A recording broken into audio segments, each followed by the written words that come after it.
Shalom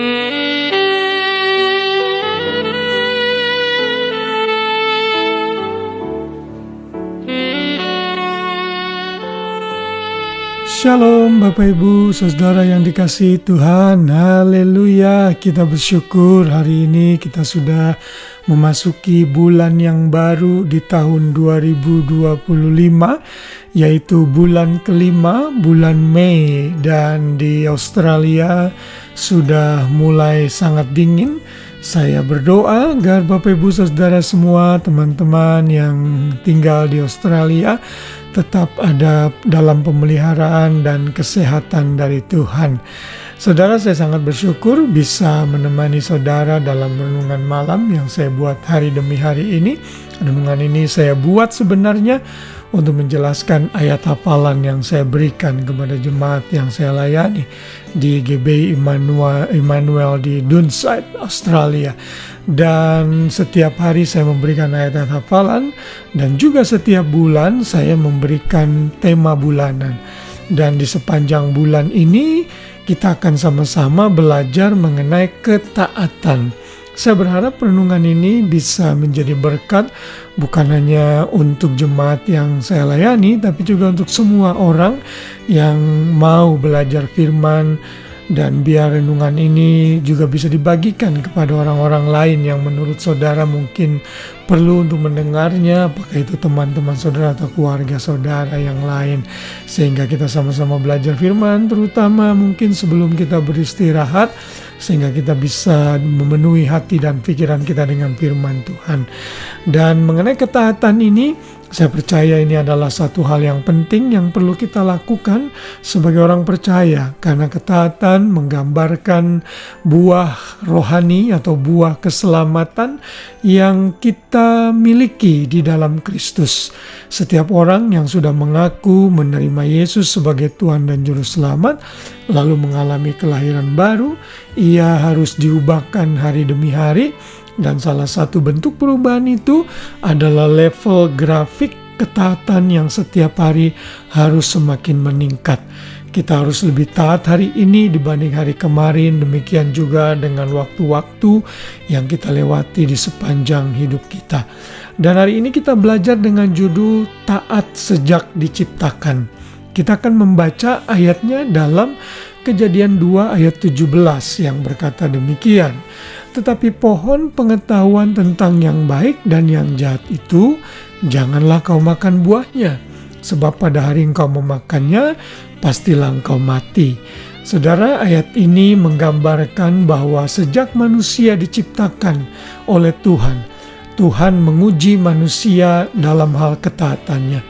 Tentunya kita sudah mengerti bahwa manusia tidak diciptakan sebagai robot yang dikendalikan oleh Tuhan seperti apa yang Tuhan mau. Tetapi manusia diciptakan dengan kehendak bebas. Dan untuk menguji kehendak bebas itu, apakah menggunakannya sesuai yang Tuhan mau atau tidak, adalah dengan memberikan perintah. Dan salah satu perintah itu adalah agar mereka tidak memakan pohon pengetahuan buah yang baik dan yang jahat. Perintah ini diberikan kepada Adam dan lalu dilanjutkan kepada Hawa. Kalau kita membaca mulai dari ayat 16, di situ digambarkan bahwa Tuhan memberi perintah ini kepada manusia. Tetapi pohon dalam taman ini boleh kau makan buahnya dengan bebas. Tetapi buah yang pohon pengetahuan tentang baik yang jahat tidak boleh makan. Setelah makan, engkau pastilah akan mati. Dan kita tahu tragedi dari kisah ini selanjutnya dalam Kejadian 3, manusia tidak mentaati Tuhan, dimulai dari Hawa yang digoda oleh iblis dalam bentuk ular. Kemudian Hawa meminta Adam untuk juga memakan buah tersebut, dan akhirnya mereka jatuh dalam dosa.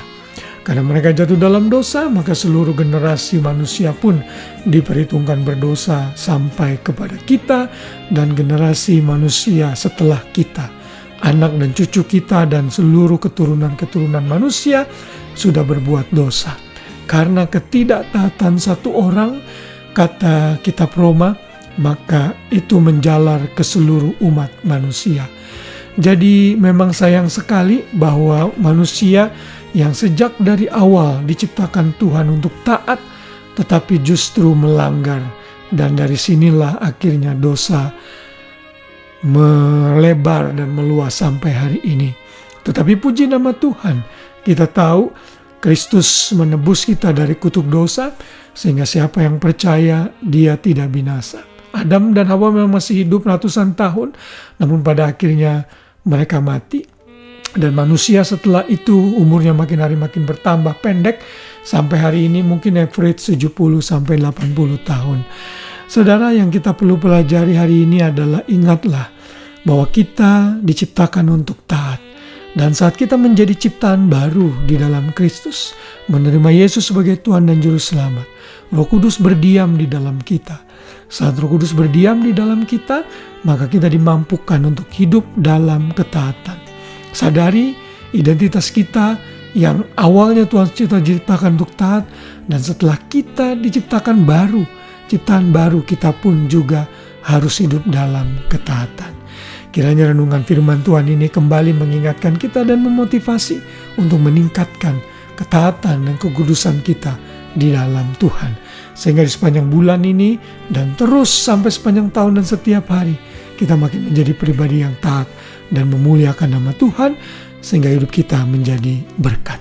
Selamat malam, selamat beristirahat, biar Tuhan Yesus menyertai kita sekalian. Shalom.